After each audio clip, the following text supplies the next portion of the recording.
Mr. Flaherty, was the 407 the worst deal in the history of Canadian business? The 407... My name is Michael Lucid. I want to talk to you about one of the most corrupt companies in Canada. The company is SNC Lavalin, and they are publicly traded on the Toronto Stock Exchange, specializing in civil engineering and infrastructure. Winning lucrative government contracts is their business. Our mission is to find out how one of the most criminally corrupt companies was able to win a 16.77% share of the 99-year lease on the 407 electronic toll route.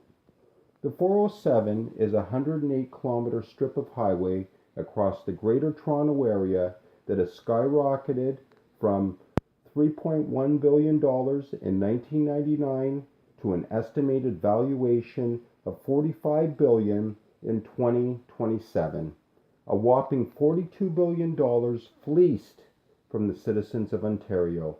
Riders now pay up to 57 cents for the privilege to drive 1 kilometer. Before we get into the 407, let's look at SNC Lavalin's track record. In 2012, SNC Lavalin and their affiliated companies represented 115 of the 250 companies blacklisted by the World Bank for their fraudulent dealings with government officials and insiders. Over the years, their offices have been raided by the RCMP several times. Through these searches, it was uncovered that SNC Lavalin paid for the former Libyan hardline dictator Muammar Gaddafi up to $300 million in bribes and slush funds since the 1990s. SNC Lavalin also courted Saudi Gaddafi, the dictator's son, even paying his prostitutes at the Park Hyatt Hotel in Toronto and offering him a position to join the SNC family as vice president. SNC even hired the husband of Canada's ambassador to Libya as part of their cash for access schemes. Recently, they admitted to influencing elections in Quebec. I repeat, illegally influencing our elections and our democracy. This is stealing our democracy, your democracy and my democracy that our forefathers and mothers have fought for with blood, sweat, and tears. This makes my blood boil.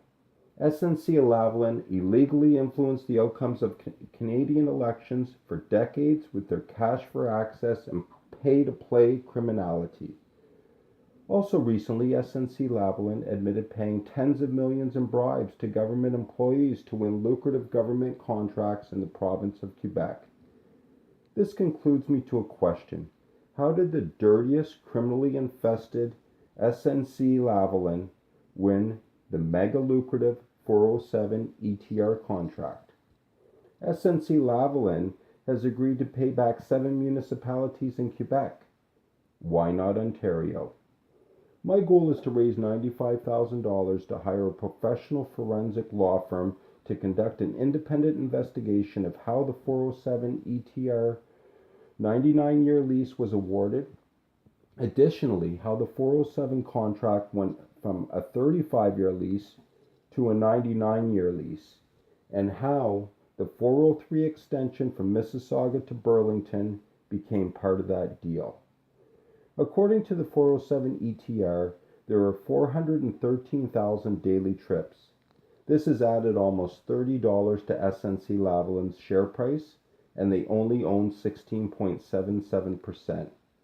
If every day tripper were to commit to just 25 cents to this campaign, we'd exceed the 95,000 target by thousands.